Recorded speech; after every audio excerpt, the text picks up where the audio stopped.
अस्सलामु अलैकुम वरहमतुल्लाहि वबरकातुहू। इस वक्त पूरी दुनिया में मुसलमानों पर बड़े सख्त हालात चल रहे हैं। मुसलमान बड़े सख्त दौर से गुज़र रहे हैं, मुख्तलिफ़ किस्म के मसाइल में घिरे हुए हैं। तो जिस तरह हर बीमारी का कोई ना कोई इलाज अल्लाह ने पैदा किया है, अल्लाह रब्बुल इज़्ज़त ने कोई बीमारी ऐसी नहीं नाज़िल फरमाई कि जिसका कोई इलाज ना नाज़िल किया। तो जिस तरह हर बीमारी का इलाज मौजूद है, तो इसी तरह इन हालात में और इन मसाइल का हल भी मौजूद है।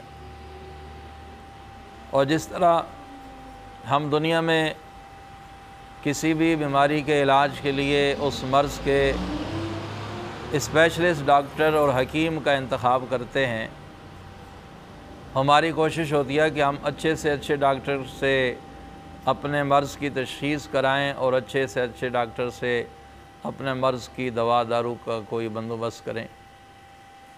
तो इसी तरह इन हालात का हल भी हमें ऐसे लोगों के पास जाकर पूछना पड़ेगा जिनको अल्लाह रब्बुल इज़्ज़त ने कुरान और हदीस में, दीन और शरीयत में, अहकाम इलाही में समझ बूझ और फ़हम अता फ़रमाया।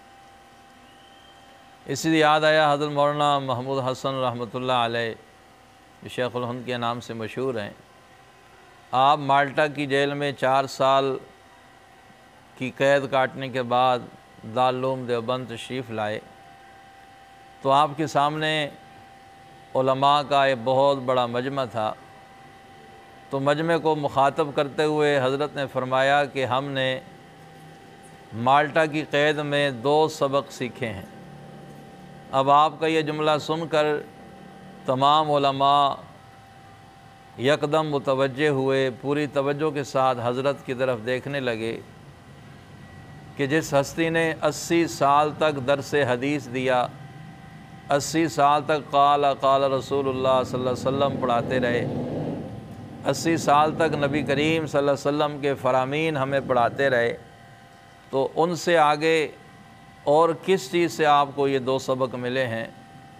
तो हज़रत फरमाने लगे कि हमने मुसलमानों के हालात पर गौर किया, उनके परेशानियों के असबाब ढूँढे, उनके ज़वाल होने के असबाब तलाश किए कि मुसलमान क्यों ज़िल्लत की तरफ जा रहे हैं, मुसलमान क्यों बजाय तरक्की के पीछे की तरफ जा रहे हैं। तो आप फरमाने लगे कि मुझे 2 चीज़ें नज़र आईं, मुसलमानों में 2 चीज़ों की कमी नज़र आई। एक चीज़ तो यह है कि मुसलमानों ने कुरान को छोड़ दिया, और दूसरा उनके आपस में इख्तलाफात का बढ़ जाना। आज देखें, हम में से हर एक के पास डाइजेस्ट नावल पढ़ने का तो वक्त है, लेकिन कुरान पढ़ने का वक्त नहीं है। हम सारी सारी रात केबल डिश के सामने तो गुजार सकते हैं, लेकिन कुरान पढ़ना बोझल हो जाता है।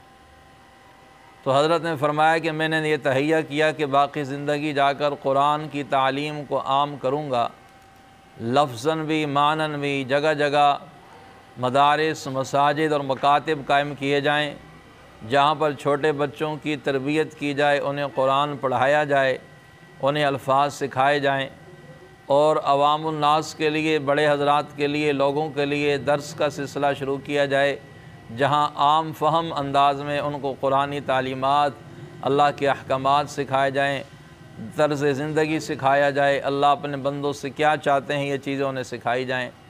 और दूसरे नंबर पे जो आपस के इख्तलाफात हैं उनको ख़त्म करने की कोशिश की जाए। और आज देखिए कि यकीनन हज़रत ने तो आज से कई साल पहले ये तज्ज़िया फ़रमाया था, और आज तो हालात उस वक्त से कहीं ज़्यादा हैं। तो भाइयों, हमें गौर करना पड़ेगा, हमें कुरान से ताल्लुक़ जोड़ना पड़ेगा, कुरान से ताल्लुक़ मज़बूत करना पड़ेगा। आएँ ख़ुद भी कुरान से ताल्लुक़ जोड़ें, अपनी औलाद को भी कुरान से ताल्लुक़ जुड़वाएँ, ख़ुद भी कुरान सीखें, अपने औलाद को भी कुरान सिखाएँ।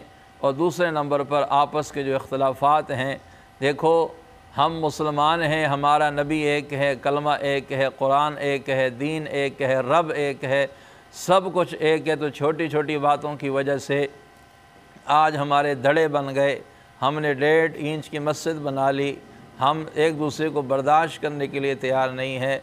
जब तक हमारी सफ़ों में इत्तेफाक और इत्तेहाद कायम नहीं होगा उस वक्त तक ये मुसलमान कामयाब नहीं हो सकते, उस वक्त तक इनको अरूज और शान व शौकत नहीं मिल सकता।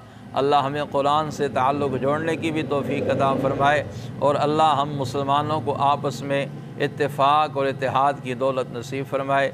अल्लाह मुझ समेत आप सबको दीन समझ कर अमल करने की तौफ़ीक़ अता फ़रमाए।